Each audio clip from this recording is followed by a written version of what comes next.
接落来，咱来关心到昨暗头仔伫宜兰有发生地震，今仔早起7点半左右，伫咧花莲的外海嘛，阁发生规模6.3的地震，有造成台铁东部列车来慢分。自8月到今已经半个月来，伫东部是发生50届的地震啊，尤其花莲当讲是逐天拢咧地震。交通部长李明安拄好今仔日去伫花莲视察，现场就提出要扩大旅游的补助，要来抢救花莲的观光。早起7:35，花莲外海发生规模6.3的地震，全台湾拢有感受到。尾也阁发生10几遍地震，吊顶摇摇海海，物件也甲规涂骹。台铁北回线列车也因为地震，几落帮列车慢分，苏澳公路石头山走过12点了，车拢会当过。路线状况是正常哦。那第一时间我们有派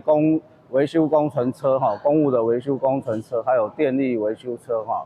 进行路线还有电车线的一个勘查。宜兰花莲台东今年地震真多，气象署统计8月到半个月，东部地区已经记录到50件大大小小地震，尤其是花莲县地震特别多，民众感觉讲敢若逐天拢有。因为在吃早餐，所以那时候感觉那个整个地鸣起来，然后就是左右摇晃，摇的还蛮久的，